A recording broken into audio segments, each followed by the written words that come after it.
Good morning. Welcome back to another Super Galactic Saturday. I know you're used to two Jerry's, but for now, you're just gonna get one. But that's all right. We're not. That's not gonna stop it from being a good day. Uh, as my dad likes to say, any day above ground is a good day. He'll actually be joining us a little later, but for now, you're stuck with me. I apologize in advance. But we got some interesting stuff to talk about today. For now, I wanted to talk about some game announcements that I'm personally excited for. One of them being the one that probably everybody is really excited for, and that is the new Legend of Zelda game, or rather, a remake of a 30-year-old game. But let's see what it looks like. Long ago, there was a land called Hyrule, created by beings of supreme divinity.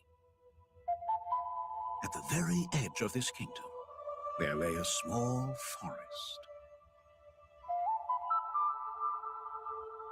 Within it, an ancient solitary tree quietly watched over the inhabitants of the forest.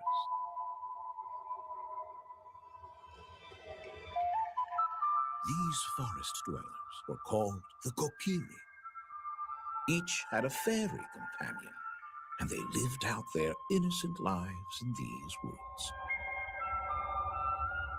However, there was one particular boy who did not have a fairy.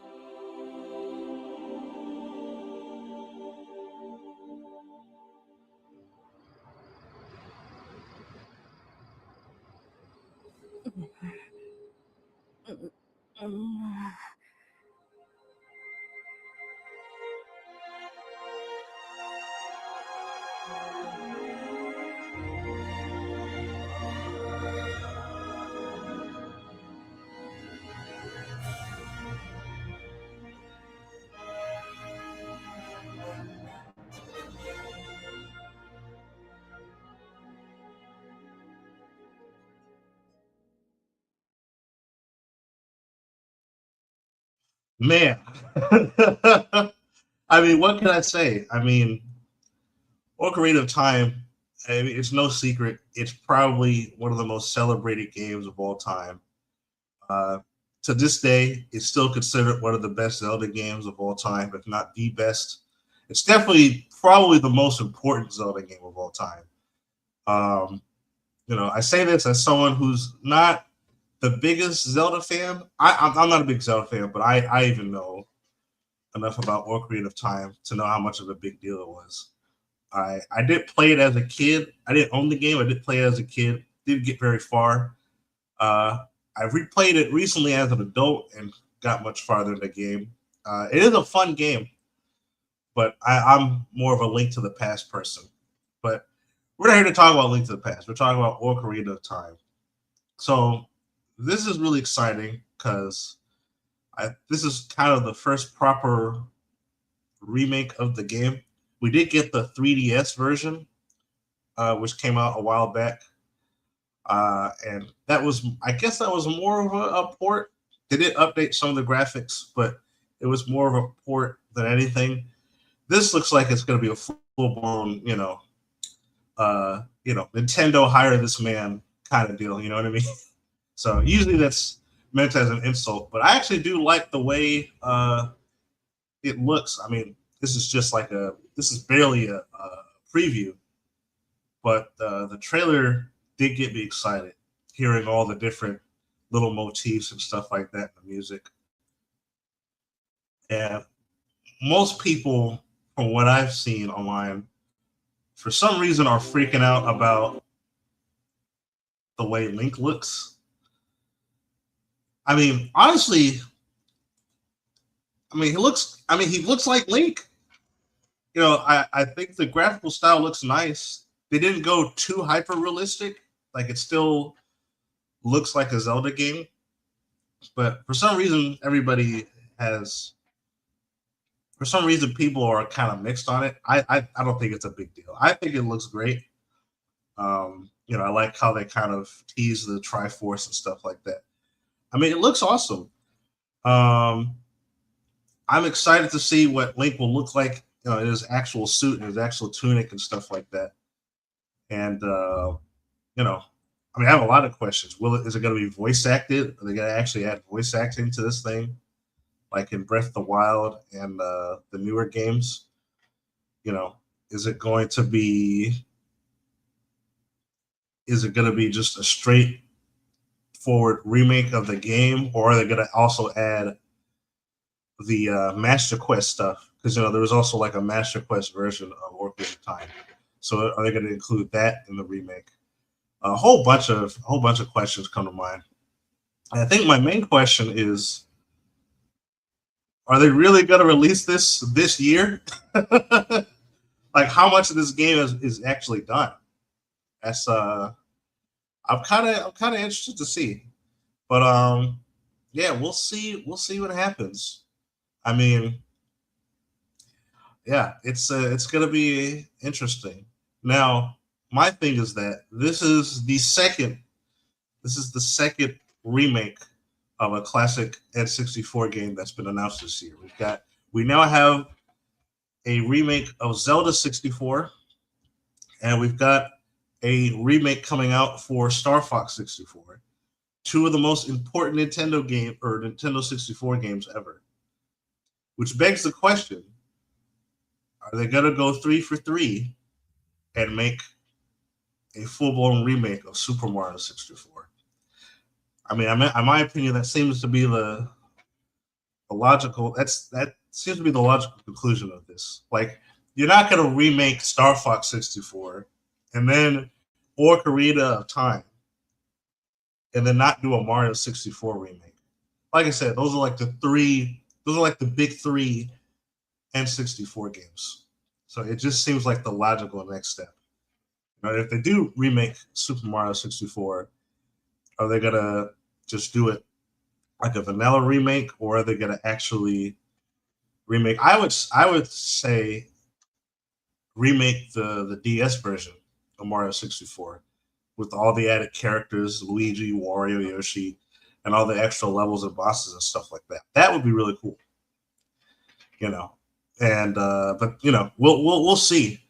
I mean, I just think it's too much of a coincidence. It's like, they're remaking all these important N64 games, but we'll see what happens. I'm excited for it. It looks cool, and I think Ocarina of Time is definitely one of those games that still holds up, but definitely has showed its age in gameplay. So it would be nice to get like a full blown, like a proper console remake. It's not like they've remade the game 5 times like in Star Fox. But let me know what you guys think in the comments below if you're excited. The other game I'm really excited for is actually the new Spyro game. They're finally making a new Spyro game. We got a new Crash game, and now we get a new Spyro game. So let's see what that looks like.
Now that's a Spyro game. Yeah. So I'll be honest. I got into Spyro a bit late. I had what was it, Year of the Dragon on the GameCube. I didn't start off with the PlayStation games. I did end up playing those a lot later, and they're really fun. I really like Spyro One. It's very fast paced, very explorative. Always keeps you on your feet. I really enjoyed Spyro One, and I did buy the trilogy, the remake trilogy or whatever on Steam. So I'm playing through those. So I need to get back at it and actually beat them in preparation for this new game. And I'm glad they're using the same Toys for Bob team. They're the people who made Crash 4. So I'm glad they're sticking with the same team because they did a really good job with Crash 4. I don't own the game, but I did play some of it, and it's a lot of fun. So I'm pretty excited that we're getting a new Spyro game. And they're actually, the flying. So far, they just showed off the flying, which is probably the most important part. He's a dragon, but it looks awesome. And it looks very expansive. I wonder if they're gonna go the open world route for the flying segments. Like you'll just be able to straight up fly to different parts of the game. Because you could technically do that in the original game, but that was more treated like a cutscene than anything. Like when you had to fly to different parts of the game. But this, it looks like, I'm hoping maybe here they'll actually make it like full open world and you can just fly wherever you want. Yeah, that's right. All we need is a new Sly Cooper game. And Jack and Daxter. We need a new Jack and Daxter game. But we're getting ahead of ourselves. But a new Sly Cooper would be cool. Aren't they? I thought they announced a new Sly Cooper game. I could be wrong. But I heard something. Sneaky Devil Studios is a thing. I've never heard of that studio. Is it called Devil Studios, or are you calling them sneaky? I'm a little confused there. But yeah, I'm excited for the new Spyro game. Was it Sneaky Devil Studios is the dev team by former Sly 4 devs. Oh, okay, interesting. That's pretty cool. Yeah, have they made any games recently? Let's see. Sneaky Devil Studio. Oh, here we go. You weren't just insulting them. They are Sneaky Devil Studios. 2 decades of shared history. One new beginning. Okay, they have a pretty big library, it looks like. I feel like I've met a couple of these people in college. I used to go to film school, so we had they had a game design program. Oh, okay, yeah, that makes sense. Spyro Reunited. Never heard of that one. Marvel Superpower. Okay, so they have Sly Cooper. Yeah, of course. Okay, interesting. Okay, so they have some games under their belt. Yeah, I'll have to check out some of their games. But you're saying they're former Sly Cooper developers. That makes sense if they worked on Sonic Boom and stuff like that, because I know Sonic Boom also had some former devs from like Sly Cooper and Jack and Daxter and stuff like that. So that makes a lot of sense. All right, that's pretty cool. Yeah, so hopefully, I wonder if they're involved. If they were involved with the Spyro Reignited trilogy, I wonder if I wonder if they're involved in any way with this new. Ooh, that hurt my ears. I wonder if they're involved in any way with this new Spyro game. That should be interesting to see. But we'll see when it comes out. So far, it looks awesome, and I'm pretty excited about it. Was it there? 3 games for the PS2 were by Sucker Punch. Sucker Punch. Is that the original team? Sonic Boom for the Wii U was by former Jack and Daxter. Yeah, that's right. I remember that. Yeah, I was excited for Sonic Boom, but I was very disappointed when it came out. Hopefully, one day it'll get the uh, Sonic '06 treatment, and some dedicated fans will try to remake the game in Unity or Unreal. Who knows? You never know. So, anything's possible nowadays. But yeah, that's pretty cool. Yeah, I'm pretty excited for Spyro. I've been trying to get back into a lot of 3D platformers, so you know, I'll be eating pretty good as a 3D platform enthusiast. So let me know if you guys are excited for Spyro, and what other games should they be remaking, or are you just tired of remakes? I know some people are just tired of video game remakes, but you know, it's bound to happen. I think people wouldn't be so tired of remakes if they were, you know, I think people appreciate remakes as long as they're good and they're not half-assed or anything. Because there have been some remakes that just they kind of dropped the ball. Like I remember when they remade the first Secret of Mana as like a it was like it looked like a mobile game. It was pretty bad, but they did a good job with Trials of Mana, or Secret of Mana 3, however you want to call it. That's a really fun game. So it really just depends. It's been hit or miss when it comes to remakes. The writer for Sonic Boom, Greg Hahn, is a Kaneko Man fan. That doesn't surprise me, considering the humor in Sonic Boom. It's very humor. It's very well hashtag comedy or whatever. I wasn't a big fan of the writing in Sonic Boom, and I'm assuming you're talking about the game and not the cartoon. The cartoon, the humor is not bad. Uh, I have no interest in you know watching it as a whole, but I've seen some jokes from the animated series, and it's pretty funny. Oh, the cartoon writer. Oh, okay, yeah. So that doesn't surprise me at all. Yeah, the cartoon is funny. The game is not. Yeah, the cartoon is pretty funny. I mean, it kind of pokes fun at itself, and it doesn't take itself too seriously, which isn't a big problem. If you're a Sonic Boom fan, the cartoon, I mean, then more power to you. The remakes are testing the waters for fans wanting a new game. Oh yeah, of course. That's usually how these things go. I mean, we saw it with Crash Bandicoot. We got the Crash trilogy that did well, and then we got Crash 4. We got even like Paper Mario, right?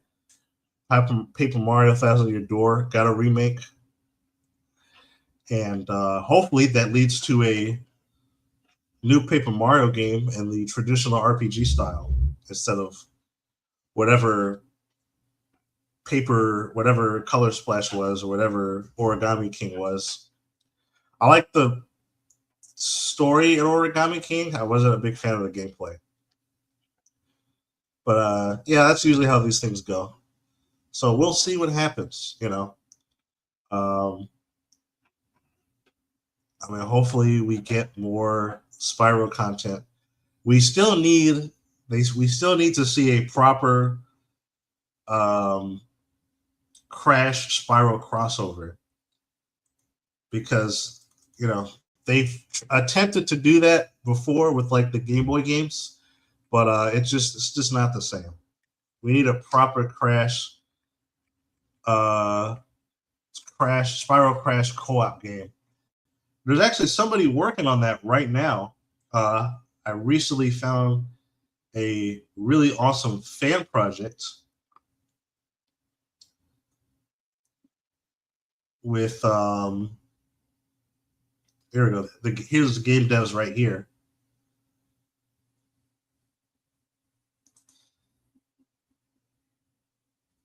There we go. So this is a really cool project I found. Like something like this would be awesome. Actually, let me show the original video with the game devs.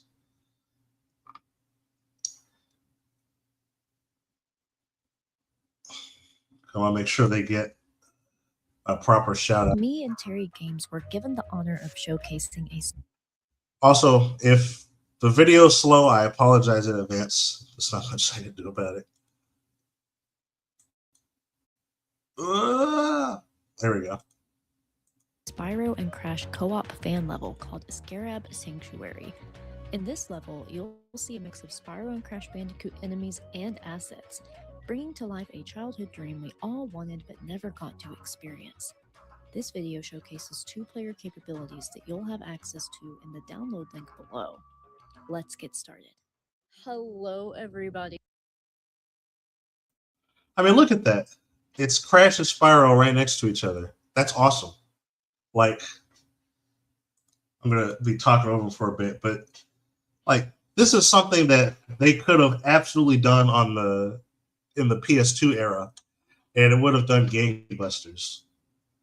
You know, and it's not, you know, Spyro and Crash aren't too different gameplay wise. Obviously, one's linear hallway platforming, and the other one's open world. But like in terms of like movesets, you could totally put Crash Bandicoot in a open world level and have them running around and breaking stuff. But yeah, like this looks awesome. Like they did a super great job with this. And yeah, it's like, come on. I think a lot of these AAA, a lot of these big studios they're leaving money on the cutting room floor because you know, like I said, this could do gangbusters in my opinion. You know, I'm excited for this demo. Once again, shout out to these 2 developers for the game. Terry Games and No Ripto's father. You know, shout out to them for the project. This is really awesome. Yeah, that's right. Crash Twinsanity was a proper like 3D platformer. I remember that. It was okay. It was a little unfinished, if I remember correctly. I did play a good amount of it in, I want to say high school, middle school or high school.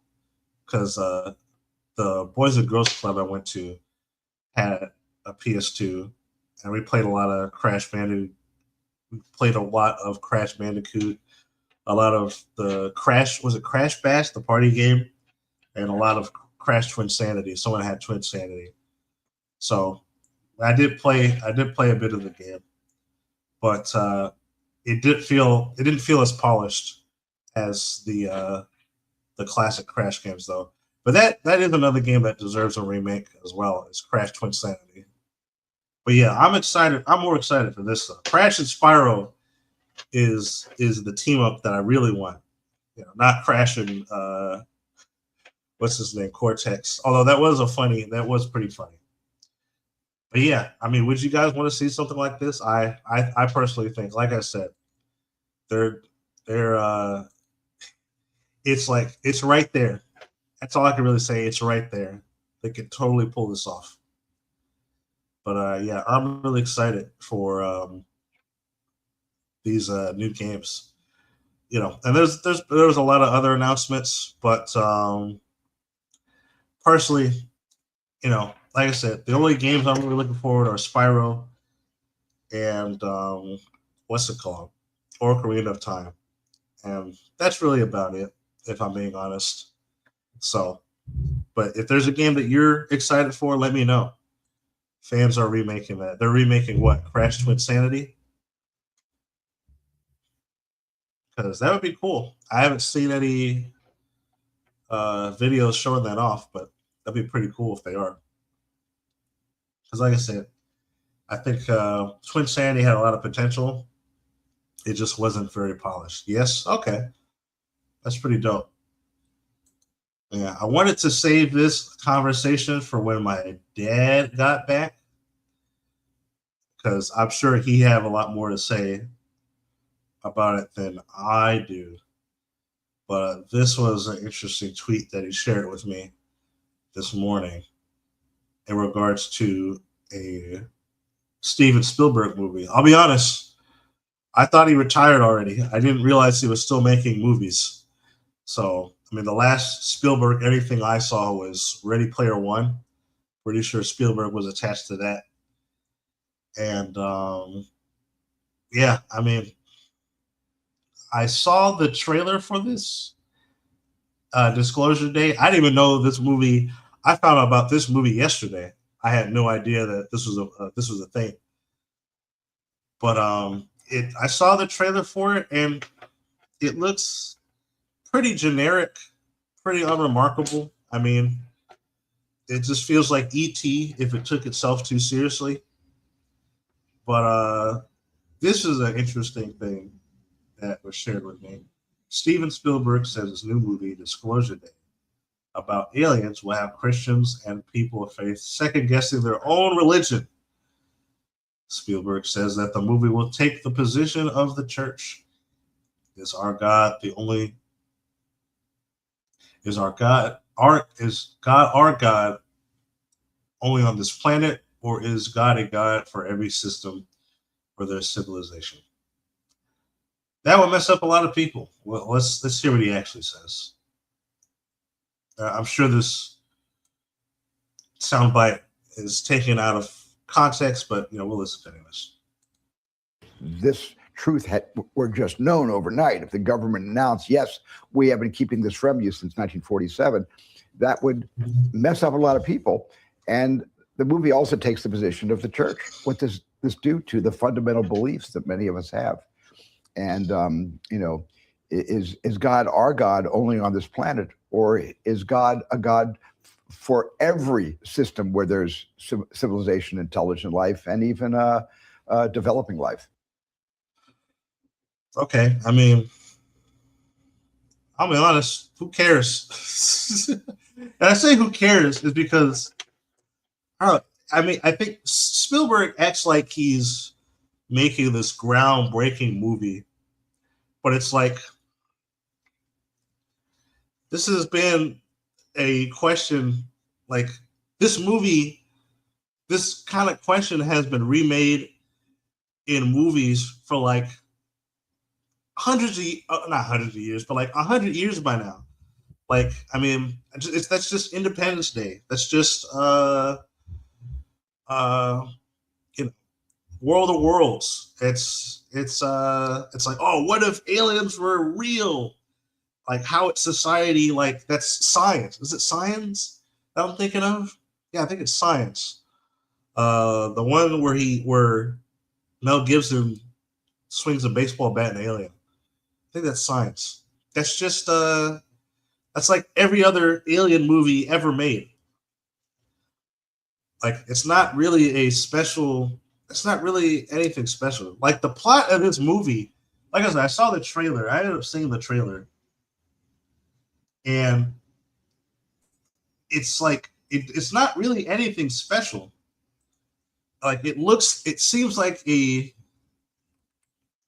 like I said, this feels like a movie that would have came out in like the 90s or something. And even if it came out in the 90s, it would still be very passe. Because it's like, oh, what if aliens are real in society, whatever. Like I say, it's not really anything groundbreaking. Like I said, that question's kind of been asked in every other sci-fi thriller movie in existence. So it's like, who cares?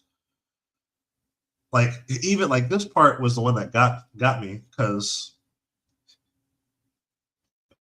it's crop circles. Like, that's the most generic, that's like the most like bread and butter, like generic trope that you could pull in an alien movie. It's like, oh my God, it's a crop circle. It's like, am I supposed to get excited for this? Is this supposed to shake the foundations of my faith in Christ? No, it's not. When I look at this, I don't, think, oh man, I'm questioning my my faith in God, I think, man, this looks like science.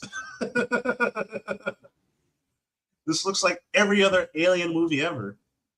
So I think people are making a mountain out of a molehill with this one.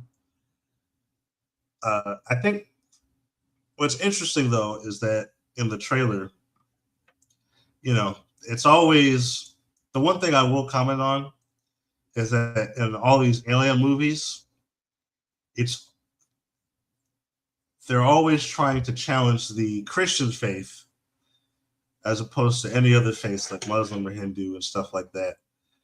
And it's if you know anything about what's it called, predictive programming and television and media, then you understand that it's definitely purposeful. So, like I said, this isn't anything new. This isn't anything special. This is probably one of the oldest tricks in the Hollywood playbook of aliens are real, which disproves the existence of God. Yada yada yada. This is not not anything special. I mean, I say this from personal experience. It's a long story, but I don't think aliens would disprove the existence of God. If anything, it would prove the existence of God because we know that man is created in God's image. So anything outside of that is, of the devil, and that's just my opinion. So, but yeah, this Spielberg's not going to change my opinion on aliens. So, I feel like if your faith is questioned by this movie, then you had no real faith to begin with, and you should probably pray about that. But I digress. I didn't really want to get philosophical, but I just wanted to point out that it looks like a really generic alien movie, and I think people, like I said, people are making a mountain out of a molehill with this one. I'm sure my dad would say otherwise. I'm sure he also bring up predictive programming and stuff like that. Like I said, this isn't anything new. So, I don't really care. I don't really care. This doesn't really make me want to. I don't know. I really am not interested in viewing. I don't know. I just don't like. I wouldn't say I don't like movies anymore. I have no interest in viewing modern Hollywood movies because, like I said, it's a lot of the same. It's like same old, and it's nothing really compelling. Like I said, this is a very generic premise for a movie, and I'm really surprised that people are kind of making it more than what it is. But tell me what you think in the comments below. Did you watch the movie? What did you think of it? Do you think it's a generic alien movie, or do you think it's a cut above the rest? Do you think it's something special? I could be wrong, but I highly doubt it. Like I said, it just looks like E.T. if it was made by the people behind Independence Day. Like I think we call it Disclosure Day. But we'll see. We'll see. I won't see. I'm not going to watch this movie. I like I said, I really don't care. But if you're going to go see it, let me know what you think. If you've already seen it, let me know if you liked it or whether you didn't like it. I'm curious to see. But yeah, my dad shared it with me, and like I said, it didn't seem like anything special. So, I didn't really care about it. Like I said, I'm not really. I've been going back to watch a lot of classic movies, just because, in my opinion, I think there's an earnesty that's been lost in films. Everything's very I don't know. Everything's always bleak, and uh, I think nowadays films take themselves too seriously, and they stop being entertainment, in my opinion.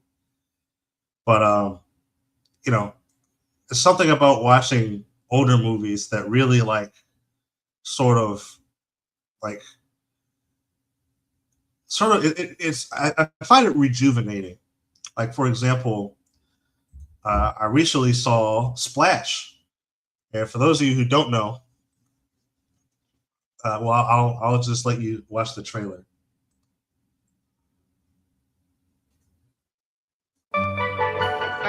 Alan Bauer has a very successful business. Okay, Bauer, you're ruined. You're finished. You're a ghost in this business. How'd you like some bananas at cost? Deal. He's got the wisdom and support of his brother Freddie. I love this guy. You hear me? I love him. Give me a kiss. What's the matter? Also, Tom Hanks and what's his name, John Candy, great duo. These are the funniest people in the universe. It's not even an exaggeration. I just want to meet a woman. I want to meet a woman, and I want to fall in love. It's not much. And worst of all, Alan Bauer feels with all his heart that he doesn't have one. Freddie, something in here is not working. There are worse organs not to be working. Man, John Candy is crazy, man. I can't stress it enough. But yeah, this trailer kind of tells the whole movie. But basically, it's a movie about Tom Hanks.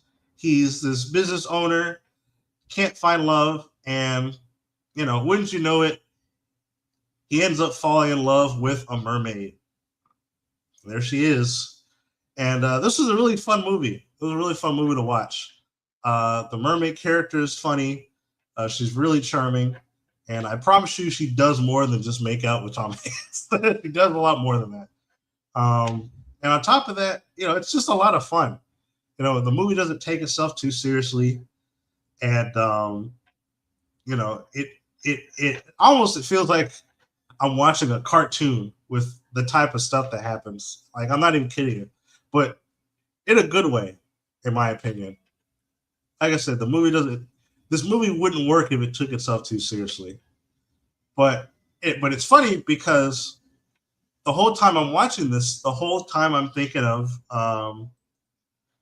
The Shape of Water, I think it was called, which was a Guillermo del Toro movie. And The Shape of Water took itself very seriously. It was, which is funny because it's almost the exact same premise. Let me see. Where is this? Yeah, here we go.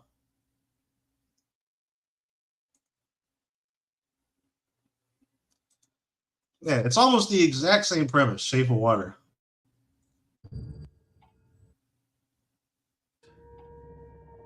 What I say.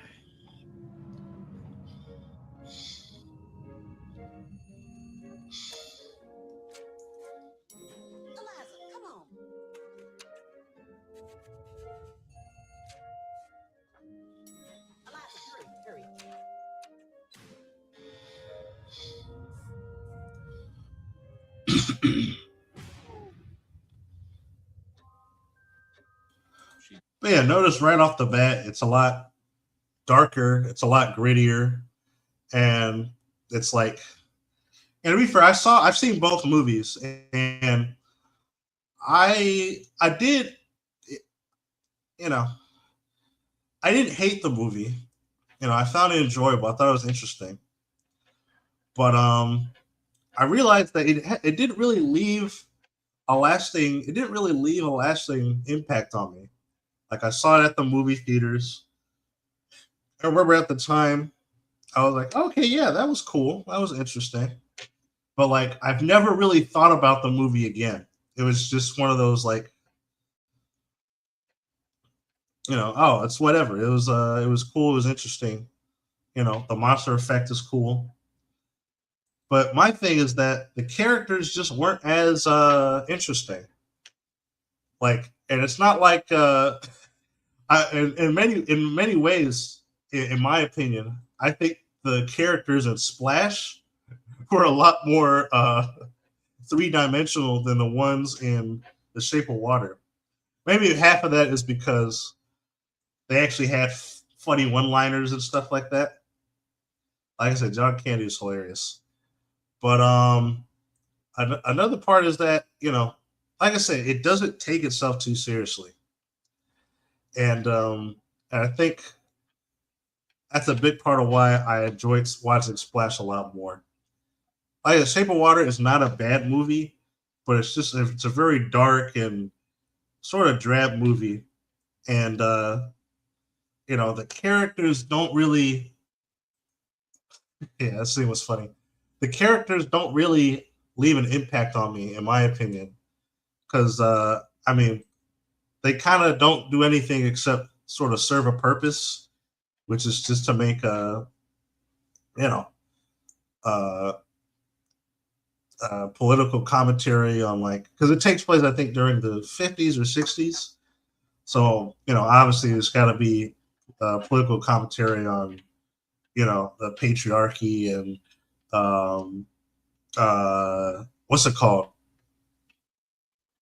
Uh, Racism and stuff like that. And that's kind of the only purpose the characters serve. And they're not really memorable outside of that. So it's like, I don't really care. So, but the characters in Splash, like I said, Tom Hanks and John Candy are brothers in this. I really like them as people. They're funny. They're relatable. And despite John Candy, he plays a really, really crude character, but he ends up redeeming himself at the end of the movie, and it's pretty hard. It's pretty heartfelt. But yeah, it's just a way better time, in my opinion. And I feel like there's a if there's a if there's a term for what has been lost in movies nowadays, I would say it's earnesty. It's a lot of movies really aren't. They're not. There's a sense of earnestness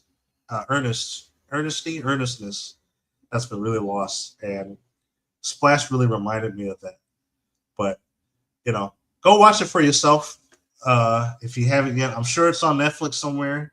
I'm sure it's on some streaming service somewhere on on uh on the internet. But yeah, figure out how to watch Splash. It's a great movie. It's a lot of fun. Like I said, it's essentially The Shape of Water, but it's funny, and it doesn't take itself too seriously. But yeah, check out that movie for sure. Was it? New Common Writers X episode is today. I need to catch up with Common Writers X. It's a pretty decent show. I had a lot of fun watching it. I can't get past some of the effects. It gets a little goofy at times, but it's still a cool show. I do like the concept of it. It's funny. I've actually been going back to watch Midai Sentai Time Ranger because Tokusatsu, they pretty much put the whole series on YouTube.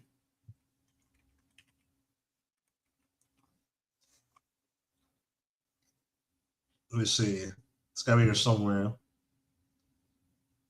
Ultra Sentai. Oh, there we go. So each episode, but then they just put the whole series in one video. So it's just 12 hours of Time Ranger. It's crazy. So I've been watching this, and Time Ranger. I like Time Ranger. It kind of reminds me. It's funny. As someone who grew up with Power Rangers, I feel like I got ripped off because the actual like Japanese Sentai shows are a lot cooler than what we've got in America. But I've been really enjoying Time Ranger. I think it's a pretty cool premise, and the characters are pretty endearing. I like the Red Ranger in the show. He's a pretty cool guy. and he's got a pretty good character arc. But I will get back into Kamen Rider Zets. Kamen Rider Zets is ending soon. 50 episodes max. 50 episodes are the max for Kamen Rider. Really? Okay. So that's kind of the average amount of episodes is 50. I mean, that's still a lot. That means we have you said episode 39, right? Okay, so we have 11 more episodes. All right, that's not bad. I mean, I could catch up to that. I mean, if anything, I kind of want to watch it all together, once all the episodes are out. But we'll see. He said, AKA the Sentai season that failed toy-wise. Oh, really? Are you saying Time Ranger didn't do very well? The 6 in Time Force is played by Virgil. Oh, in the American version, yeah. Talking about Virgil from Devil May Cry. Unless you're Kamen Rider Black and Black RX for the original. I don't know what you mean by that. I'm assuming you're talking about the amount of episodes. I actually don't know how long Kamen Rider Black is. That's a series that I also started. But I haven't finished it. Also, if you haven't yet, if you want really good superhero content, I'd highly recommend just going back and watching some of these old tokusatsu shows. They're a lot of fun, and B, honestly, the heroes in these shows are way better than the heroes we're getting in modern superhero movies. They actually, have meaningful character arcs. They're likable characters. They have real relatable struggles. And, I just think that if you could get past the, let me find, come on, Cletus. There we go. If you could get past the, the goofy effects and stuff like that, these shows are a lot of fun to watch. And like I said, they do have good writing, particularly the Japanese version. I can't speak for the American Power Rangers. This Time Ranger was too adult for the kids. Oh, interesting. I mean, I don't know. I think maybe I don't have a reference point because I really haven't watched the Japanese version of Power Rangers all that much. So, I mean, I don't think Time Ranger is that mature. I mean, I guess, it does deal with certain themes like, yeah, I don't know. I don't know. I don't think it's, I'm an adult, so I can't really say, but I don't think it covers anything too heavy. I mean, granted, I'm on like episode 10, but, yeah, I don't think it hasn't, so far, it hasn't covered anything that I haven't seen in any other kid show outside of maybe the Red Ranger. I forgot his name, but there's this whole plot with how he essentially separated himself from, he disowned himself from his father and because his father owns this big corporation, and he's always talking about like, oh, people don't respect you; they respect the family name, and it's your job to uphold the family name. And he's like, oh, well, I want to make a name for myself, and which is why he joins the Time Rangers, because he's the only, what's his name? This guy. He's the only Time Ranger, the Red Ranger, who's from the present or the past or whatever. All the other ones are from the future. So, because he asked the Time Rangers, like, oh, what happens to me in the future? And they were like, oh, I don't know. You weren't important enough to record in history. And he's like, damn. So his whole motivation for joining the Time Rangers is to sort of make his mark in history and make a name for himself, which I think is pretty cool. So, and that theme carries on throughout the story. You see it play out with the relationship with his dad and stuff like that, and the other heroes. It's pretty cool. I would say that's kind of the only real adult theme that I've seen so far in the show. Everything else, I think, is pretty standard fare. But I mean, I think it's cool. I mean, I don't see why the toys wouldn't do well. Like the weapons are cool. You've got I'm probably spoiling myself right with this one. You know, you got the bad guys are pretty, pretty standard Power Ranger fare. You know, the robots are cool. I mean, everything's, it checks all the boxes. So I'm kind of surprised it didn't do well. That's too bad. But I say they use real suits for monsters. Don't they always use real suits for monsters? Isn't that a tokusatsu staple? Gal Ranger did better toy sales because of their animals. Oh, is that the one that's like dinosaur, elephant, lion? It's the one that we all recognize, right? Let me see. Gal Ranger.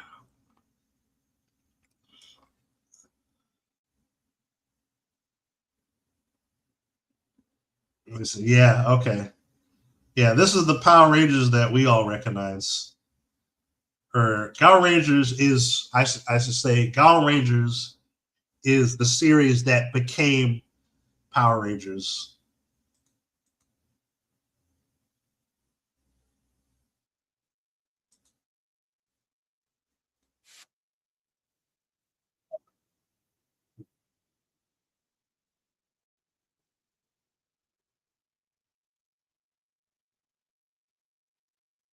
I've never seen the theme, but I recognize the suits.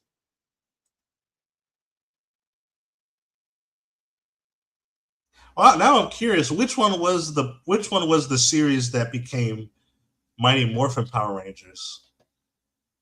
Let's see. Was Kamen Rider Kuga was a thing? Never heard of Kamen Rider Kuga. Wild Force was almost the last Power Rangers season. Oh, really? Okay, I didn't know that. Yeah, I remember watching Power Rangers a long time ago as a kid. I grew out of it pretty fast, although I still like the giant robots. I think the last Power Rangers season I watched was uh,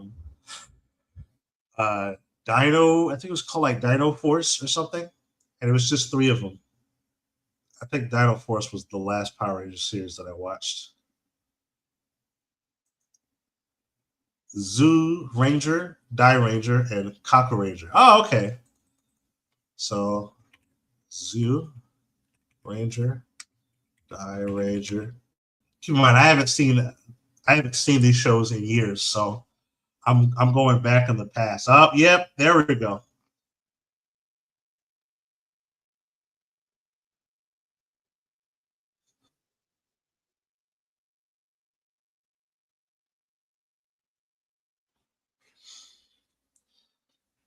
Ah, interesting.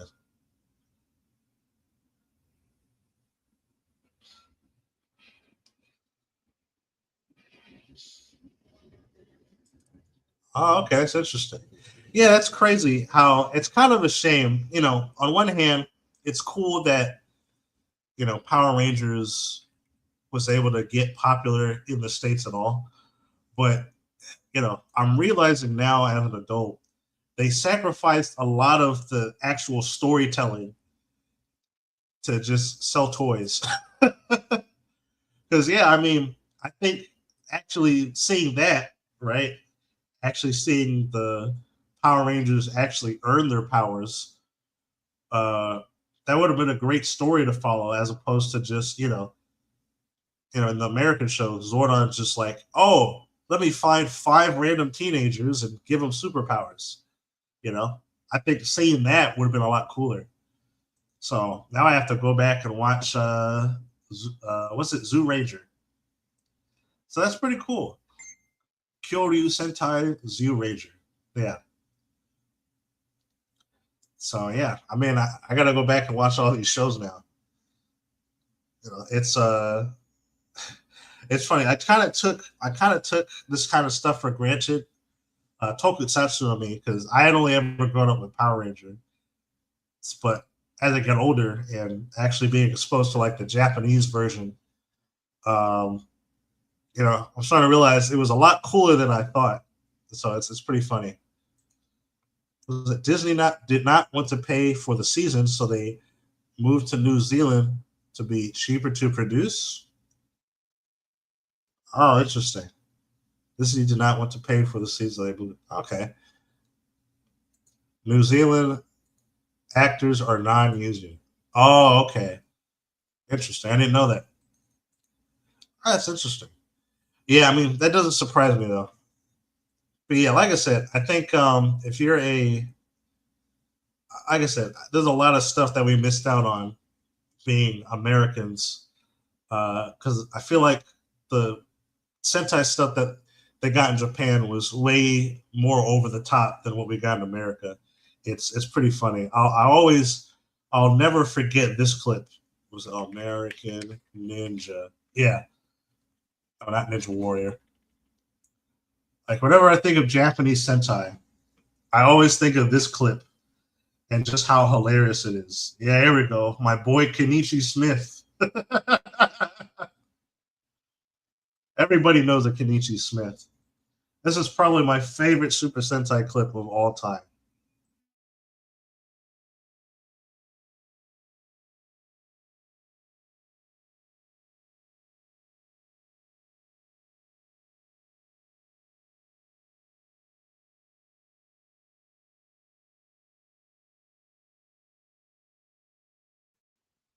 Get ready for the hat tilt. Yeah! we gotta see that again. Honestly.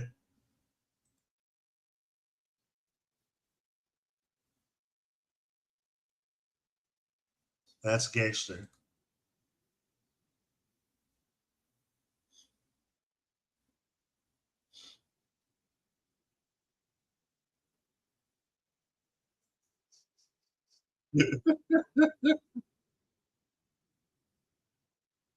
Hey, you!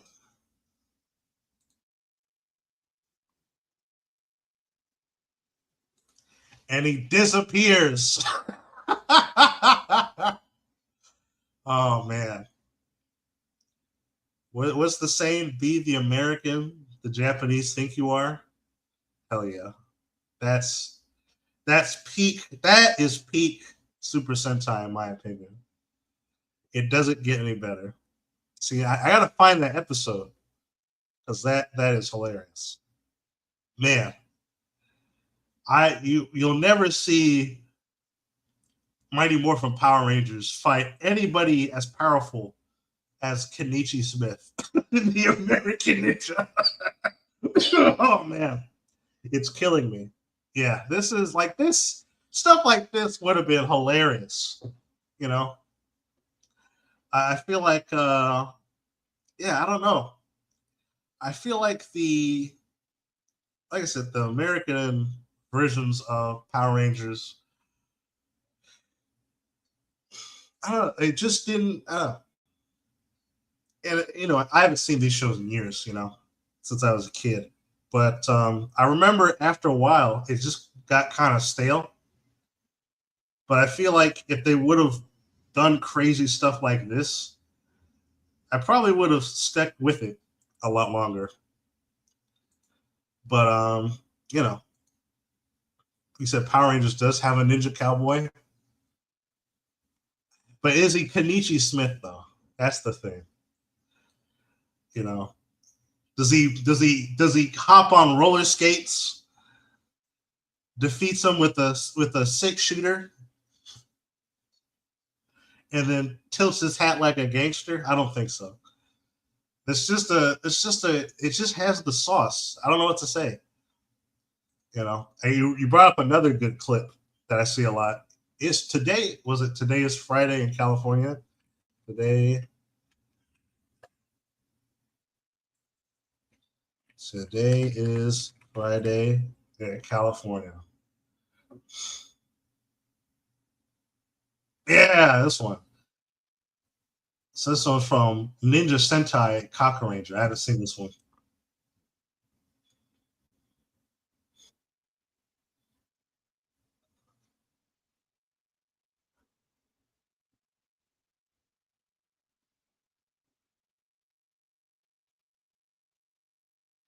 Yeah, that's a California police officer right there. Yep.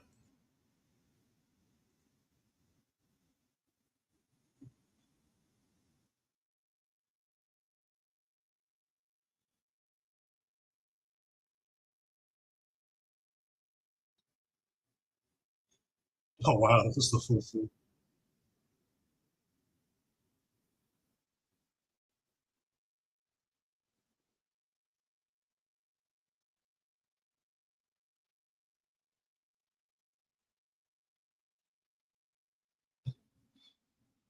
That was that was that was trippy. But yeah, this I've seen everywhere. But yeah, that's definitely a pretty accurate depiction of California policemen. But yeah, it's like it. Yeah, they just went nuts. They just went over the top. You know. Oh, so this one became Ninja Steel. That doesn't surprise me. I say everything is locked up behind glass in California. Yeah, don't remind me. Don't remind me. But yeah, I mean, yeah, it's stuff like this that's like over the top craziness that it was kind of it was kind of missing in the American Power Rangers. It felt like it was way too sanitized. Up, he's alive, folks. Good You made morning. it. Yeah, just barely. You're alive, Dad. Oh, Yeah. Thank God I'm alive. yeah, true. Thank God. Yeah, we were just reminiscing over some Power Rangers stuff. Uh, Me and Mechanician, we were just saying like how much of a difference the Super Sentai was to like the American Power Rangers.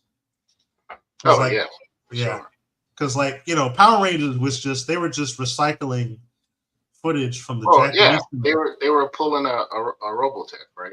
Well, yeah. The Well, only here's, difference is they did a better job at adapting, you know, uh, oh, adapting I to I America. wholeheartedly disagree. Because here's the thing, with Really? Robotech, yeah. Here's the thing with Robotech, most of the like a big part of the story, if we're just comparing Robotech with Macross, like the first season or whatever you want to call it, a big chunk of that story was still kept intact. Like you could watch Well, yeah, the beat for you beat, could it was yeah, pretty like on. they, I they agree, but really just changed the that's not names. the case with the remaining two seasons.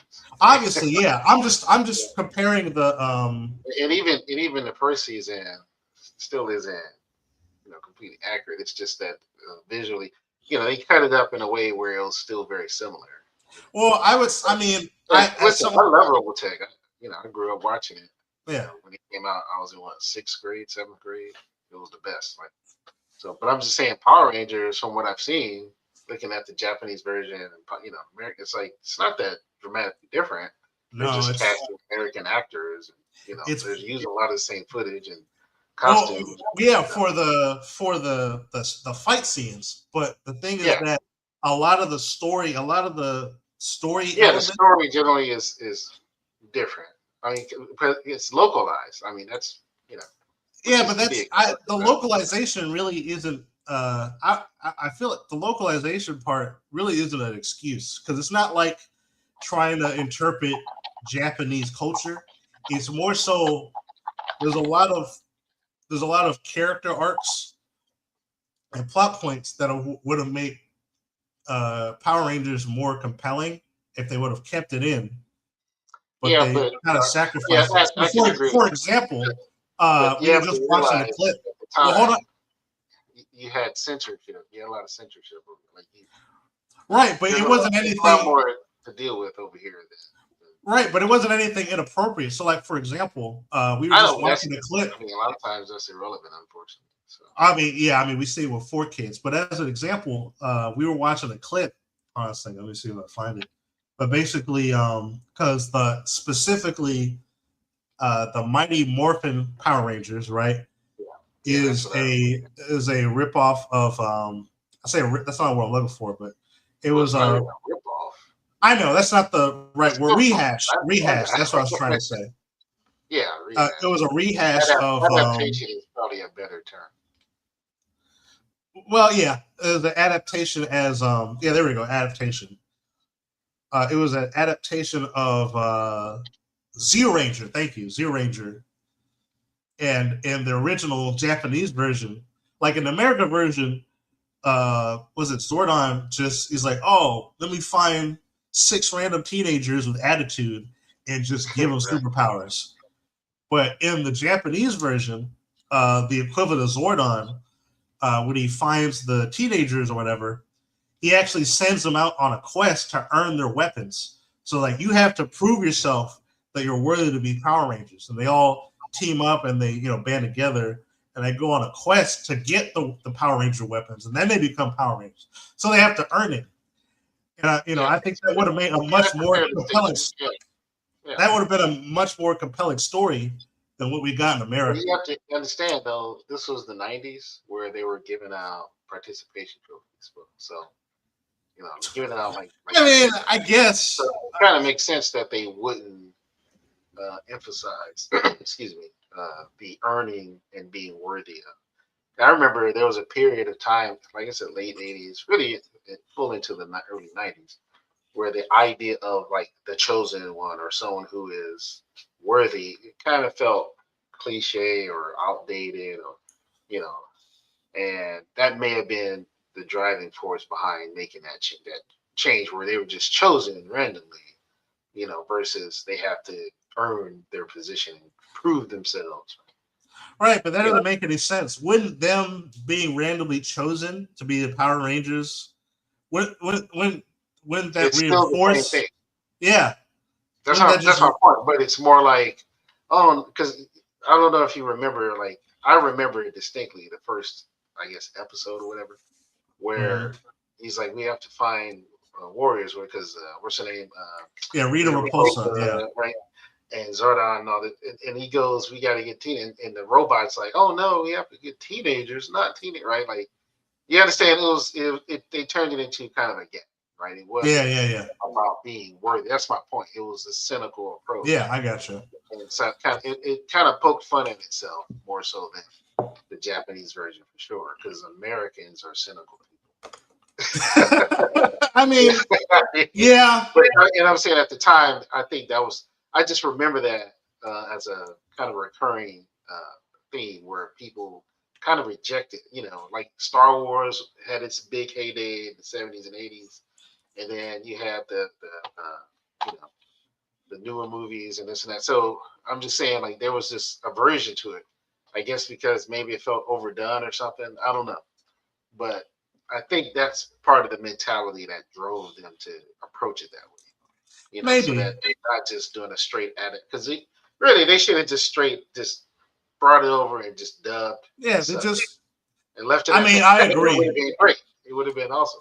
But I mean, instead, they're if like, oh, we got to make it American. And it's got to have where's the American thing? Even if they wanted to add American actors, they still could have kept the original story intact.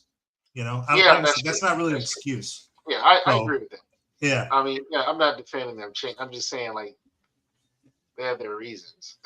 yeah. On And top some of of them that, were things beyond their control, like I said, like censorship. Like yeah, there's a certain thing that gets allowed on television, especially during that time, where it's like they can't have certain things. So you have a show about 5 teenagers fighting bad guys. It's like you gotta position it a certain frame in a certain way so that it's like, oh, this is fun. It's not promoting violence, yeah, yeah. So you gotta have these goofy scenarios and like the sidekicks. I forgot the two Oh, bullies, Bulk and right? Skull and everything. Yeah, Yeah. broken skull. Like you gotta have those kind of tropes, because it's decidedly American. That's number one. But two, it's a way to allow it to be aired in as many American and Western markets as possible. It has to be perceived as, oh, this is definitely for kids or kids entertainment, family entertainment. It's fine, even though it has fighting and martial arts, but the way it's presented, right? It's like no one's dying, there's no blood, no one's being like physically harmed in any extreme way.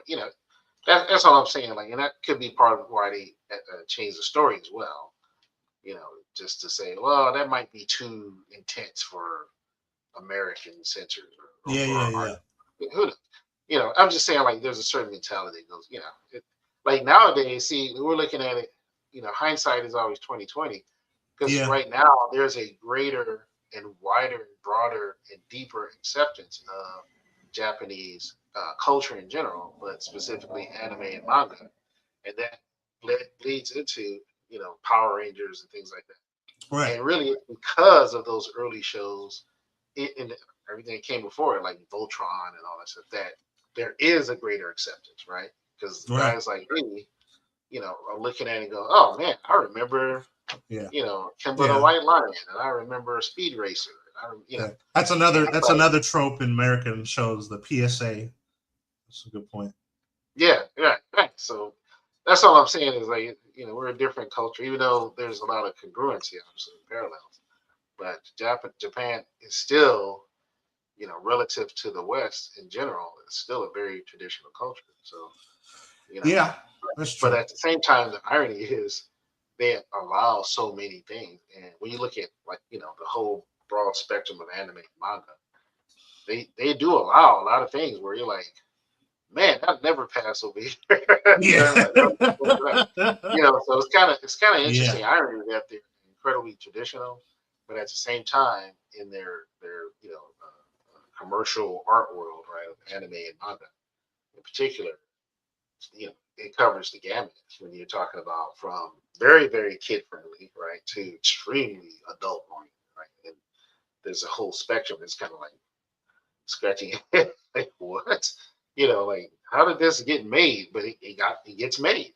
Yeah, that's true. So you know what I mean? And so clearly they're not as big on censorship as the West is, as the rest of the West No, is. well, yeah. America and Europe, so, and it shows in what they produce, right? Well, like I say, it's fascinating. It's an interesting is. iron. Yeah, we were also talking about, like, the Power Rangers, or the Sentai teams in Japan were allowed to fight. They had a lot more interesting challenges in the Japanese show outside of with what's it called, the Power Rangers sort of Monster of the Week formula. Like, they had it, but they were able to make it a lot more interesting. Like, we were just watching this clip from I guess this is from Ninja Ranger or whatever. Mecha Missionary will help me out. But yeah, this is hilarious. Today is Friday in California. Yeah. Okay. I can't hear it. You can't hear it? I can't hear it. No. I hope everyone watching it hears. But I can't hear it. I mean, the sound is on. Hold on a second. I mean, you can let it play, because if everyone else can hear it, that's fine. Like, let us know if you guys can hear it or if you can't. Yeah, share it, audio tab. Yeah. Okay, I mean, just play it. Maybe it's something going on with my settings. But I mean, you got to be able to hear it because it's hilarious. Yeah, I guess he's in a dream or something, but.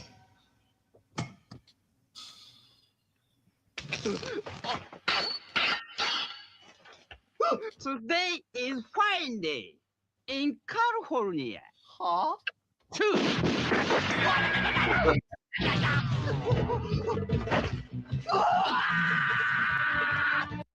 And then that's he just started running.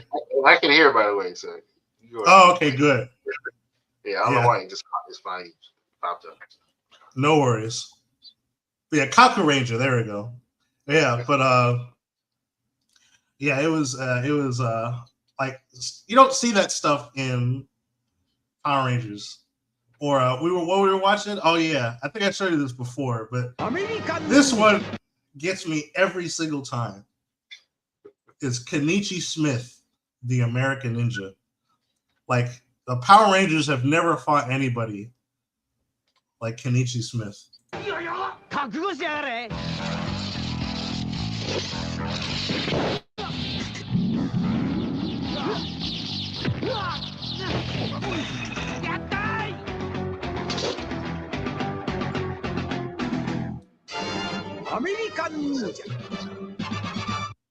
That's hilarious. American Ninja. That's gangster. I don't know what you're talking about. American Ninja. ふざけやがって So how, Not just any cowboy dad. He's a cowboy on roller skates.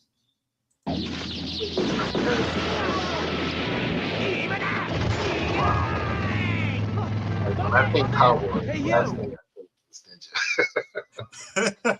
I mean, listen, what is the American equivalent of a cowboy or a ninja? It's a cowboy. A ninja. Apparently. Ninja is the American equivalent of a ninja.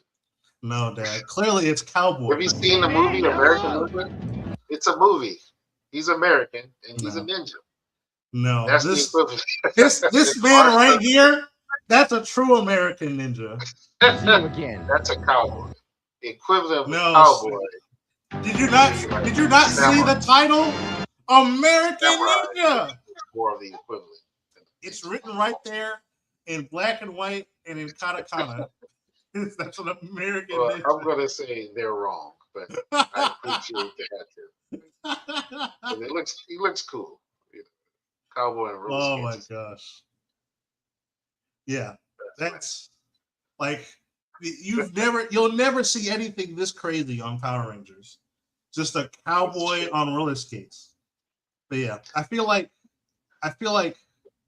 if Power Rangers was less sanitized and they were allowed to go like all out, it would have been much better. I still enjoyed it. I think it was just the American sensibilities, especially at the time, right? It's just different. Like now, yeah. Like I would imagine. Well, at some point they have to realize why even bother dubbing and like readapting it. Why not just take the episodes, pay them for the syndication, the rights, and just dub and sub over it, and cut it how we need to for whatever the market is, right? For commercials, etc. But it's like, why change it at all? Because as it stands, I would argue most of the population now, at least I would say younger than me, for sure, is familiar with Japanese culture in general. Oh, no doubt. Anime, manga. So the Power Rangers it's not a huge departure. Like, oh, okay, yeah, Power Rangers. And it's like, it doesn't matter if it's the actual show from Japan versus an Americanized, right? In fact, I would argue most people would probably just prefer the original show. Oh, no doubt. And we'll deal with dubs and subtitles, and until what I mean. Like, we're doing it already. Like, I watched anime way more in the last probably decade than I have throughout my childhood, right? Yeah. I mean, well, it's just more accessible. Yeah, that's my point. It's just here. It's everywhere. It's on every streaming app. Like, what are you talking about? So why even bother? I don't get it. So, but that's fine. I mean, maybe it's just a tradition or something. I mean, it's Bandai, right? So I think so. Yeah, I think it's Bandai. Yeah, Power Rangers is always Bandai, right? Bandai Entertainment, right? So unless they sold them off of them, right? So that's all I'm saying. Like, what are you guys doing? Why are you wasting the time and the money? I mean, I guess American actors get employed, so that's good. I mean, part of it too is the marketing dynamic. Because think about that means you have to bring over the Japanese counterparts, right? Or Asian, I don't know if they're always Japanese, but they're always Japanese, yeah. To promote the show in America. And then if they don't speak English, or or if they just don't want to come, like, they're gonna ask for more money, you know what I mean, like, and you don't have as much control, right? I don't know. I'm just spitballing here, but I imagine No, I get it. they go on with it.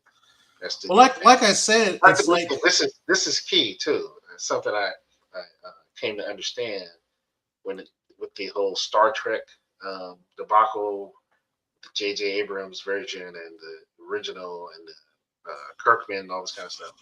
A big reason why they make a lot of these changes is so that they can copyright it and it becomes wholly new. Because a big part of copyright is that you have to change it in some way so that it's yours. It's not the original. And that could be a big part of it too, is that when it's in America and you're working, could be certain production companies involved, whatever. They're like, we're going to make it ours so that there's a distinguished, like that's why it's Power Rangers versus whatever it's called in Japan, right? You understand what I'm saying? Like, they're like, no, we're not gonna do Kamen Rider. We're gonna call it Beetleborgs. You know what I mean? Like, it's gonna be something different from because it's ours, and it's owned and it's distinct, So I think that's a big factor as well. Yeah, so in other words, it's not like we always kind of automatically assume on the surface that it's just them lacking creativity or something, or just not appreciating the original content. But really, a lot of times it's way deeper than that. It's like we want control. We have to be able to make it ours. We have to own it, and it's kind of like, yeah, I guess that makes sense, right? And it's like, if you're going to change it, why not go all out and just make it fully Americanized, and, versus just trying to tweak something here and there. You know what I mean? So I guess that's a good part of it. They changed it. It's just that a lot of the changes took away a lot of the depth, and I guess yeah. Well, from the vantage point of someone who's already familiar with the IP, sure. But to a new audience who just catches it on some Fox Kids show or something, the WB, when that was a thing, right? Yeah. It's like, oh wow, look at this, right? Power Rangers in space, Power Rangers with dinosaurs, Power Rangers. Whatever. I'm not saying Power Rangers is bad or anything. Like I like the show. That's kind of part of the dynamic. So it's yeah, that's exactly right. The Japanese American missionary, the Japanese components are still they're going to get their money. So it's because it's still licensing, right? But what happens is because they change it so much, they're probably not paying as much, right? They're probably not, like there's probably like that's some kind of sunset where it's like, okay, we don't have to pay anymore because it's wholly ours now. This time period has passed and all that kind of stuff. Right. But if it remains Japanese owned, then they'll never own it, right? They're just gonna always like Sony with Spider-Man. They got it. They have to make Spider-Man something, right? And especially movies. So, and it has to be within a certain time period, or else they lose their rights to it. Right. So, you know what I mean? That's true. That's true. So that's part of it. Like, but if Sony made their own Spider-Man, and what I mean by that is they made a version of Spider-Man that's so distinct from Spider-Man that they can say this is ours. You mean like Spider Noir? Not well. Yes and no. Yeah, because they changed that a lot from the comics. So yeah, that's a good example. Because that version that they aired is theirs. Nicolas Cage and everything, right? The storyline, the costumes, the characters, right? And the iteration of the character. Like, you notice it, I don't know if you watched it, but I watched it. I enjoyed it. Overall, it was fine. But they didn't call, like, they had Sandman and they had I forgot the other guy. But they didn't call them by the characters. Yeah, they didn't call them that, right? That's what I'm saying. They didn't use those names specifically. They just said, "Oh, he turned to sand. He's a sand guy," right? Like, the sand guy, like, sand dude. I'm just spider person versus sand guy. Well, he was Spider Noir, so but like I said, it's actually in the show they just called him the Spider. I mean, that makes more sense. It would be weird if they called him Spider Noir. That'd be kind of stupid. Yeah, but I'm just saying, like, no one called him Spider-Man, Yeah. and he was Ben Riley. He wasn't Peter Parker. And Yeah, Ben that makes Riley, sense. Yeah. clone of Peter Parker, that finds out later that he's really not the clone. He's actually the real Peter Parker. So that's kind of the funny twist with that, them using Ben Riley, because technically he's Peter Parker. Okay. If you go by it in the comics. At least from what I read, it's been years since I read it. Oh, if you go by the comics, I see. Yeah.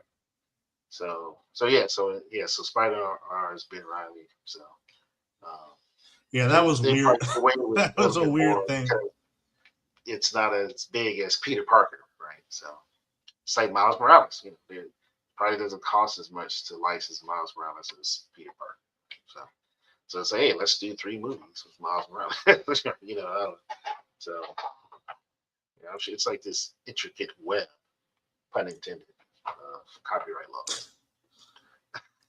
Yeah, that makes sense. That was terrible.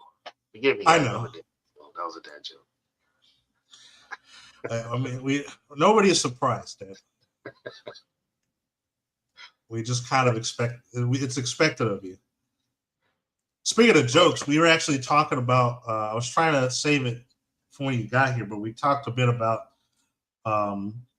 that Disclosure movie earlier. Right. Yeah, and honestly, I mean, I mentioned it earlier, but I'll say it again. I think it's a big nothing burger, mainly because I don't know if Spielberg thinks he's making some kind of revolutionary movie, but it's really not. It's the same kind of messages and stuff that you see in literally every other alien thriller movie in like the past 50 years.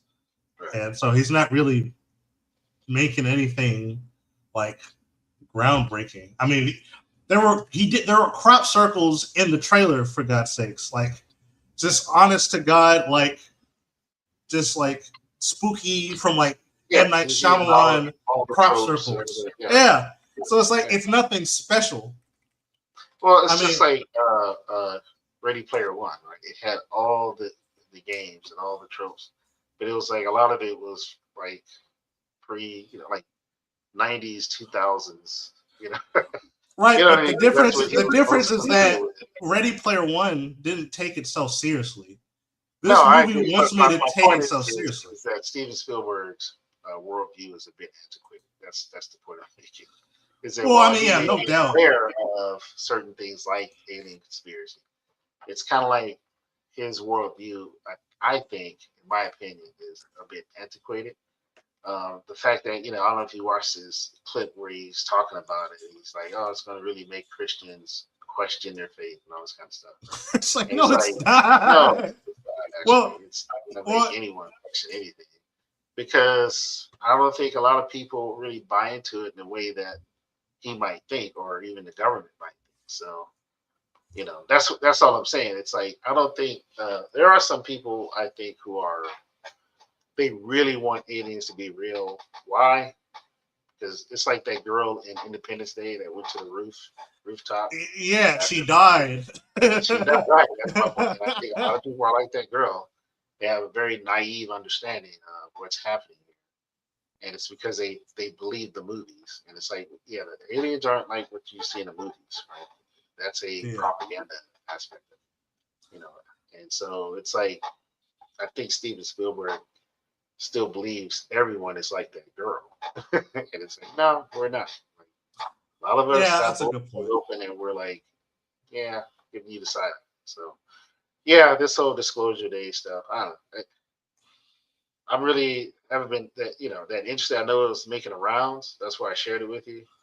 And I don't know how it's been. It viral. He mentioned religion and questioning, and it's like, no, it's not. It's not going to make anybody question.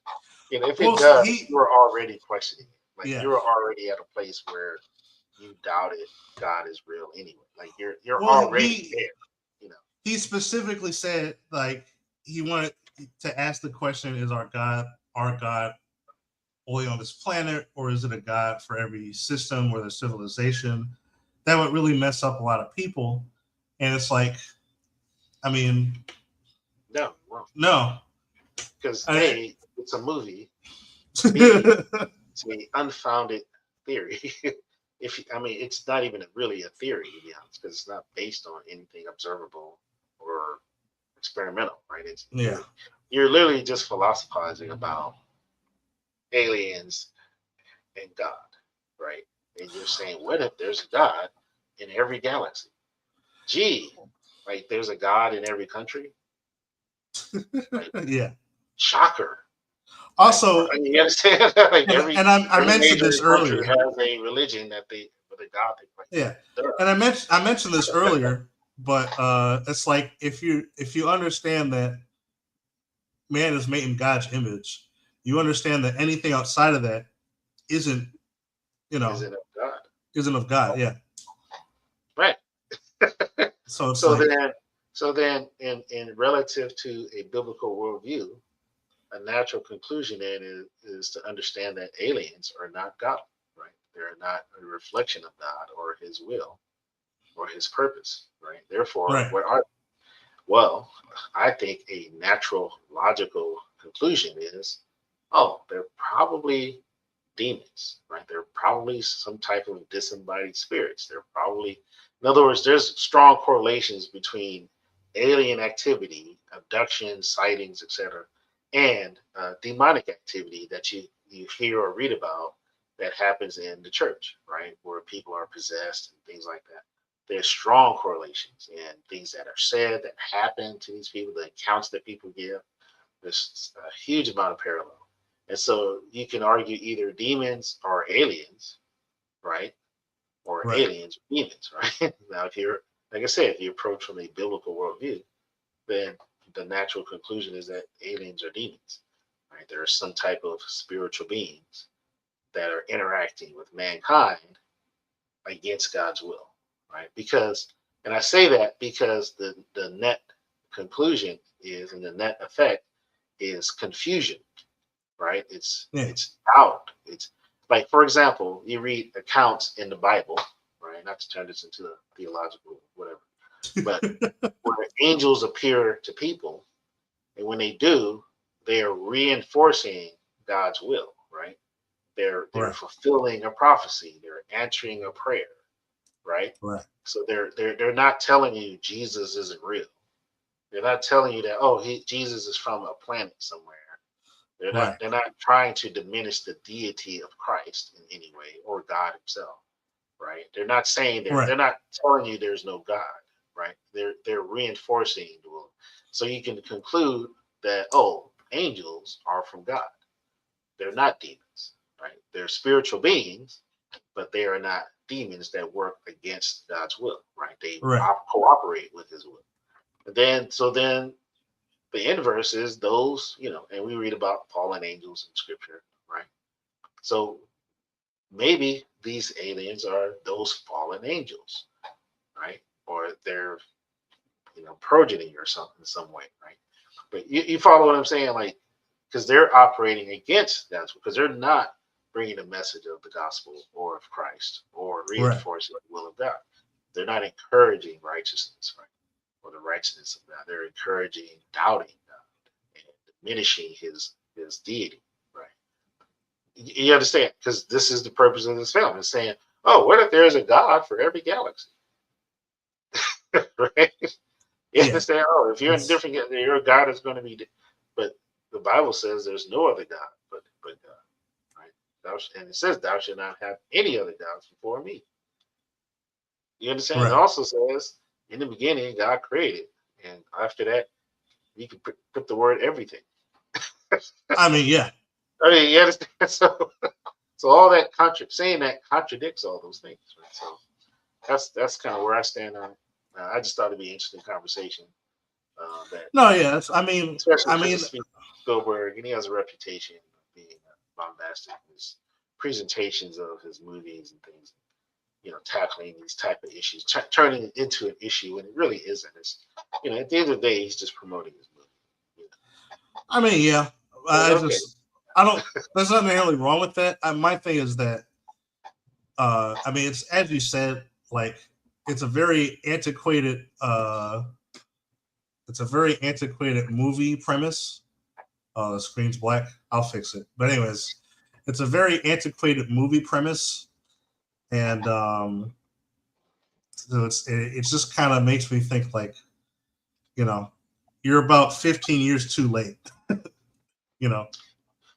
Yeah, I mean, I know there was a period of time, probably late '80s into the '90s, early '90s, where there was a big like UFO conspiracy. There were like TV shows and all this kind of stuff. Right. So People were really like 20. trying to So find he's out. 20 years too late. Yeah, that's what I'm saying. Like there was a bracket of time where it was like a movie like this probably would have been a big deal, where people are like, "Oh, yeah, let's check this out." But now I think a lot of us are jaded and cynical. We don't trust the government. A lot of people are kind of like, gas is high, and rent is high. I don't care about aliens unless if they're going to come and pay my rent. I don't care. And I'm of that mindset myself, but also because I'm a believer. And it's like, yeah, I understand what the attempt is to try and diminish the faith, but just from a natural perspective, it's like why anyone waste time, outside of just general escapism, and that's fine. If you want to just, I don't know, use it as an escapism, but taking it seriously, I think it's kind of silly at this point. Like the government releasing all this footage, and it's always terrible, crappy footage. Well, It's never clear or definitive. It's always like at a huge distance, and you got to estimate. Oh, that thing looks like it might be 20 feet. And it's like really that little dot in the sky that's floating in the sky. Yeah, you understand? It's like, and nowadays with drone technology, it's like, how do you know it's not just a drone? Like it's not just a man-made drone that somebody's flying around to make it look like it may be something alien, right? But you don't know because they're just sending you video. Like there's so much technology now for deep fakes and all this stuff. That's true. Why would you trust anything the government? Well, it's like you said earlier. There are more important things to worry about. I always love the opportunity. Exactly. I always take any opportunity to shout out Jill Scott Heron because he's the greatest rapper before rapping was cool. He has a famous song called "Whitey on the Moon." It was inspired by some whiteys on the moon, so I want to give credit where credit's due. And it speaks for itself. Can't pay his doctor bills. There's no hot water. Toilet doesn't work.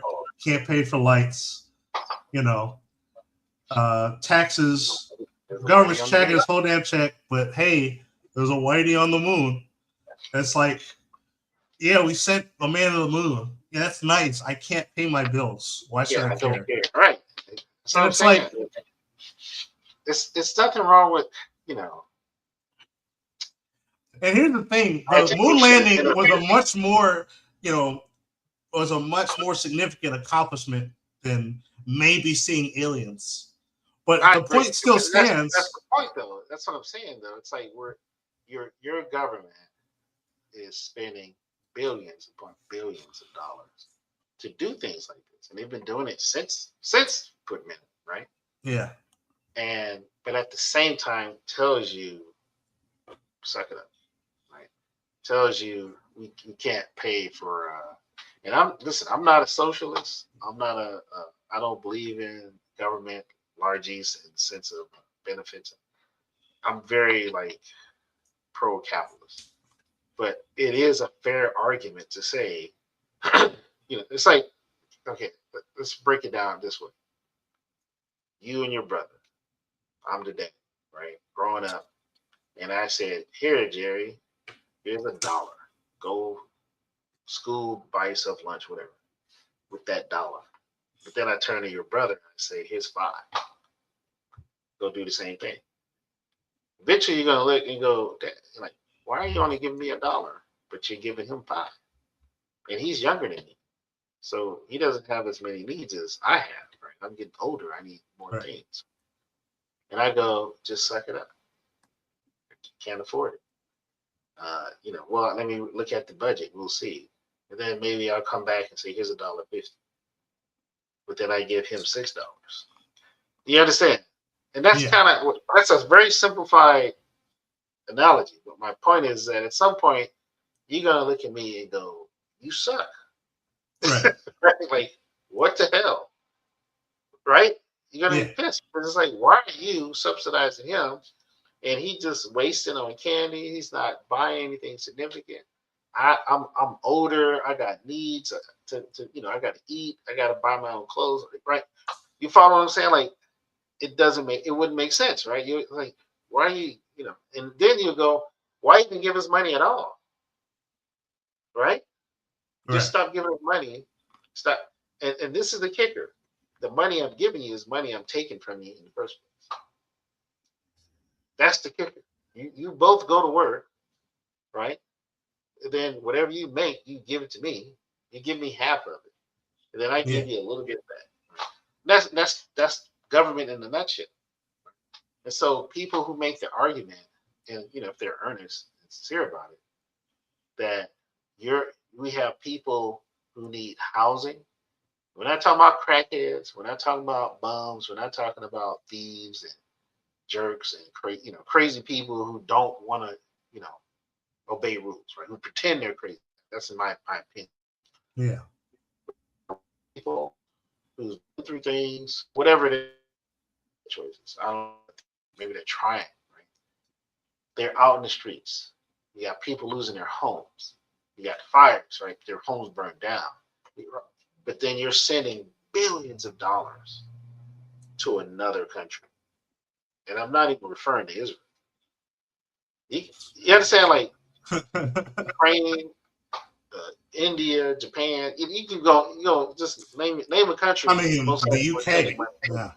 UK, right? You understand? Like, it's not even about just anti-Israel nonsense. I'm just saying, but it's a logical argument against government to say, why are you taking my hard-earned money, a significant amount of my income? Then on top of that, whatever I buy, you tax it. My property, you tax it, right? So you're taking so much from me. Then you're printing money, creating inflation, which is a hidden tax. And that causes a lot of things to go be more expensive. So all these factors stack up, and you're just like, this is maddening, right? You can literally take half of what you're sending over there and half of that waste on these stupid government programs. I mean, talking about welfare. I'm talking about researching if fish can ride bicycles. Like, it's stupid things like that, right? You understand? It's like you can just take half of that and you can solve all of these financial issues. You don't want to find out if fish can ride bicycles?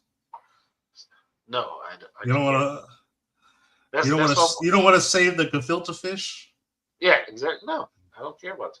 But do you understand that? That's the argument. That's the logical, reasonable argument.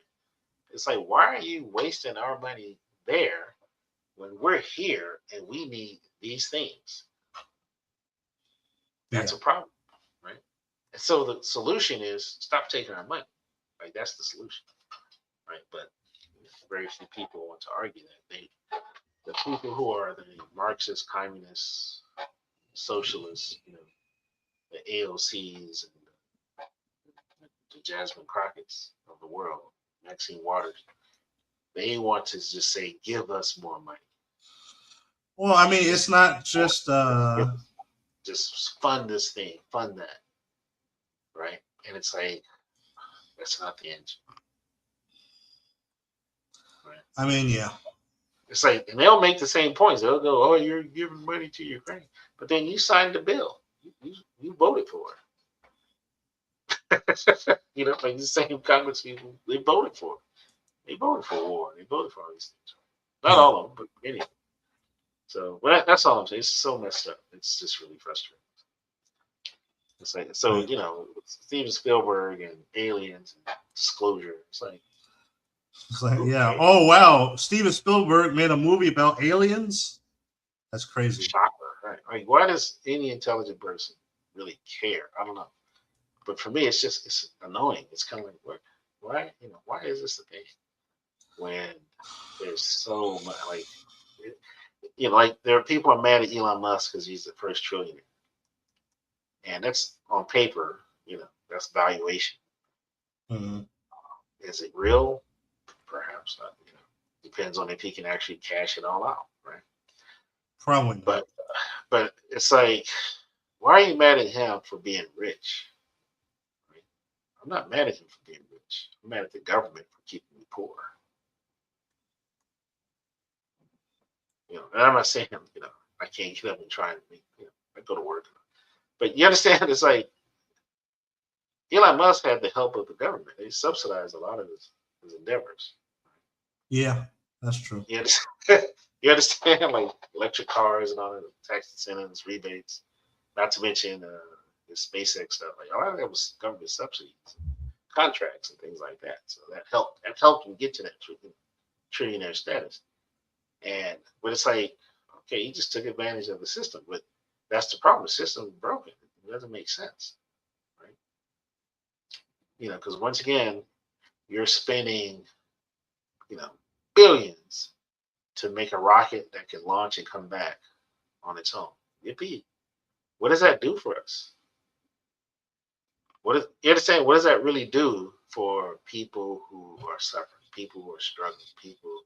And the thing is, they're suffering and struggling not because of poor choices or bad. I hate people, some of these influencers, and it's like, look, I get, yeah, like, don't be mad at rich people. I agree with that. But don't diminish the fact that there are people who are trying to make it, and when gas hits $6, $7, that's a huge hit. That's a setback, right? Yeah. When eggs are $8, that's a huge setback. If your income isn't up by $8, do you understand? That's a real Yeah, thing. And that's you can true. say learn the code. You can say learn AI and get a side gig, and it's all great. Those are great ideas. But no one ever stops to go, but why do we have to? Why does an average person who is just trying to make a living need a side gig to just have basic? You understand? That's a Yeah. problem. That's all I'm saying. Like that needs to be acknowledged, right? And if more of these so-called gurus and whoever, these I people, mean, the reality is that people in the past didn't need, side gigs. They just right? had, That's exactly my point. And it's not even about that. It's just those questions aren't asked, and they're not demanding answers from the right people. yeah. From I'm the just people saying who we make don't the have to live like policies, this. right? But there's people who make the policies that are robbing us. You understand? That's all I'm saying. Like, I mean, and I agree. It's like you can't, what's the saying? You can't fight City Hall. Right? Just got to keep living and keep fighting. Keep working. Yeah, that's why you got to double up. You do have to get side gigs. You do have to figure out other streams of income. You have to, right? It's just because there's this. But I just want people who say these things to acknowledge. Like there's a few people that do, right? But not everybody. That's my criticism. It's not that mhm. there aren't anybody. There is a few that I follow that do tell you government's going to screw you. They're going to do this. So this is how you get around it. This is how you make money. This is how you right. It's like that's what I'm talking. That's all I'm talking about. Stop telling people, you know, that it's rain when they're getting pissed on. That's what I'm saying. Tell Yeah. them, hey, you're getting pissed on. This is how you get a proper umbrella, right? Let's find you a proper umbrella. That's all I'm talking about. Right? Like Or stop kick the guy in the nuts. gaslighting. Yeah, that's all. It's like people.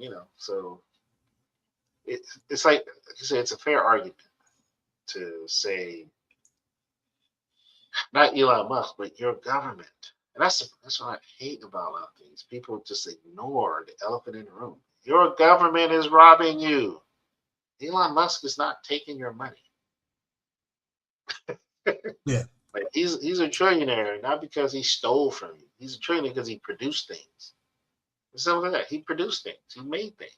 He employed people. Right? He got investors to invest.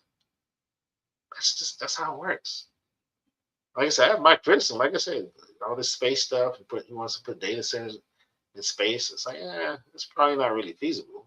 I don't know if he's thinking it through like he should, but unless he knows something that I'm no engineer, so, but I don't think that makes sense. To put data centers in space.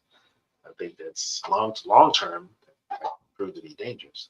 So I think it makes more sense to put them in the ocean. So like big oil drillers rigs with data centers. Right. Anyway, I digress. That's my soapbox moment. I mean, it's I don't know. Like I said, people are kind of hyper fixating on the wrong stuff. I think so. I think it's like that movie Soylent Green. Soylent Green. Yeah, you never seen it with Charles. Well, I know. Yeah, Soylent Green is people. I know about it. Yeah. Yeah, because everybody's just doing their thing, or everybody's focused on pleasure, or they're focused on, just day to day, right? And no one stops to go, wait a minute, what is this stuff? And why is it green? Then they had Soylent Red, and they had, and it's like, then he comes out, he's like, it's people, like, you're eating your own. You're eating people. And nobody cares.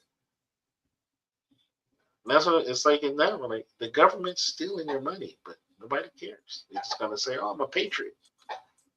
It's like, people say that about taxes. I really don't think they're very intelligent people. I'm just going to be honest. If your justification for taxes is that you're a patriot, something's wrong with it. Period. This country was literally founded on the fact that we were overtaxed. The Boston Tea Party, it was like a 3% tax, right? And they rebelled. Yeah.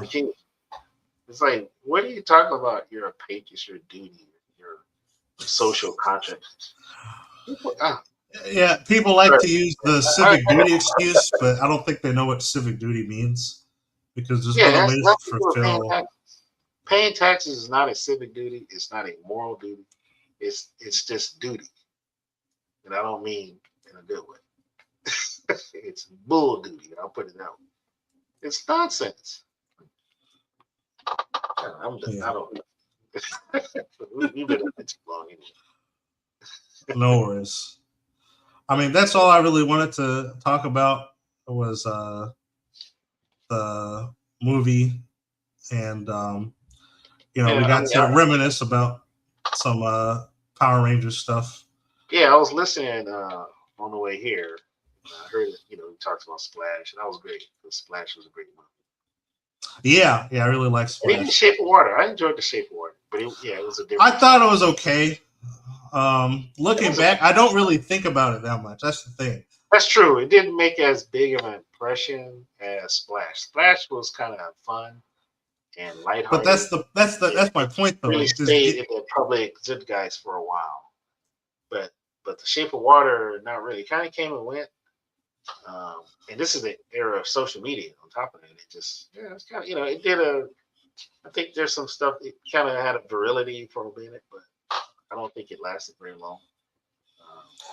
No. So, but it was a solid movie. I enjoyed it. Yeah, it was fine, but like I said, it's just because it took itself so seriously, and it was only really focused that's on true. It is getting its message across. It didn't. The characters didn't really serve any other purpose outside of getting his message across. That's kind of my point. They weren't like.